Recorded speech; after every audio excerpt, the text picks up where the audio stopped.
Magandang araw mga kailyan! Labis-labis ang tuwa at pasasalamat ng mga kailyan sa probinsya ng Quirino na una nang nakatanggap ng tulong pinansyal sa ilalim ng I Love Quirino Cares, Cash Aid for Recovery and Essential Support sa pangunguna ni Gobernador Daquila Carlo E. Cua at Congresswoman Midi Cua. Layunin ng programang ito na magbigay ng agarang suporta sa gitna ng krisis at matugunan ang pang-araw-araw na pangangailangan ng mga kailyan.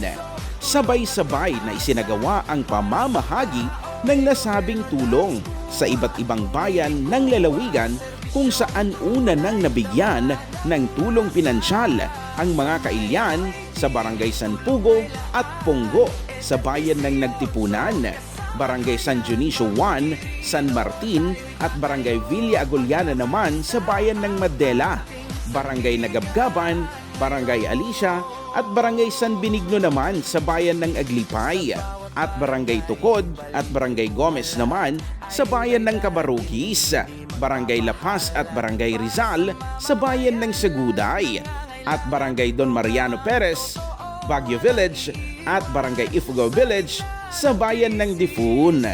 Labis-labis naman ang pasasalamat ng mga kailyan sa natanggap nilang tulong pinansyal dahil malaki umano itong tulong para sa pang-araw-araw nilang pangangailangan. Ay nagdakkalaw na ati yaman mi apo iti pangpangulo tayo iti probinsya lalo ni Congresswoman Cua, ni apo Gobernador Cua, meraman ni Sergio ni ganit da iti kaso nga programa pakaramanan na iti ayatin mi nga mayor iti Saguday nga dagito nga banag maited iti kailan mi nga Barangay Rizal kahit nagdakkel na iti yaman-yaman mi kadak iti leaders mi adda dagito nga maited iti kailan mi nga Barangay Rizal. Di makala da ito nga tulong kita more or less nga mapan iti 2,500. Tayo di damo na suro ka 2,200 di kat magitak nga nakatadumit ti barong argiristro yun talaga isuda kit kailan nga Barangay Rizal kat pagyamanan mo na ita ma-accommodate amin dagito kat may kandamin babayin iti initiative na po Congresswoman kanya po Gobernador Sergio ni tingungutin mi nga mayor nga Jerry Pagbilao. Ako po si Jerilyn Natividad, taga Purok 1 Rizal Saguday. Ang malaki pong tulong ito para sa financial po, sa kagaya ko pong estudyante po. Pang-allowance po sa araw-araw, malaking tulong na po ito sa kagaya kong estudyante po. Maraming salamat po kay Kong Midi and GovDax.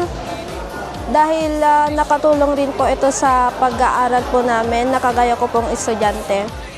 Siyak ni Robilin Tidelim, taga Rizal Saguday, Quirino, sir. Agyam-yaman kami, sir, adu nga tulong ti maipaay na ni apo tayo nga gobernador ti kasto nga ititid na kanyami, sir. Dakil nga tulong na dagitoy, makaitid iti pangangailangan mi ti pang-araw-araw kas suporta na, sir, kada kami nga marigrigat. Para kini Congressman Ma'am Midi Cua po at kay Governor Dax Cua po, maraming salamat, sir, sa pagbibigay ng mga ayuda sa aming mga mahihirap. Malaking tulong po sa amin itong naibigay mo po para maibsan ang kaunting nararanasan naming krisis po sa ngayon. Hello po, I am Shuarmaine Aliado Dilan from Rizal Saguday, Quirino Province. Sobrang laking tulong po nito na galing sa provincial government ng Quirino. Maraming salamat po sa pagbibigay ng tulong sa aming mga taga-Quirino. Ako po si Mark Angelo Tagiling, taga Rizal Saguday, Quirino. Malaking tulong po kasi ngayong buwan malaki po yung oil price hike. At malaki po yung taas ng mga bilihin. Malaking tulong po yun para matustusan po onti mga Yes, sir. Sir, yung natanggap nyo ngayon na financial assistance, saan nyo po gagamitin yan, sir? Special? gagamitin ko po sa educational ko po. Pamasahe po pa puntang school po. Kanila comedy po at saka kay GovDocs. Maraming salamat po sa tulong nyo sa financial assistance at sa lahat po ng tulong nyo na sunod-sunod po. Kasabay nito, pinagtitibay ng pamahalaang panlalawigan ang layuning maabot at mabigyan ng tulong ang lahat ng 132 na barangay sa buong lalawigan sa loob ng 40 araw. Isang konkretong hakbang upang masigurong walang kailyan ang maiiwan at lahat ay mararamdaman ang tunay na malasakit at serbisyo publiko.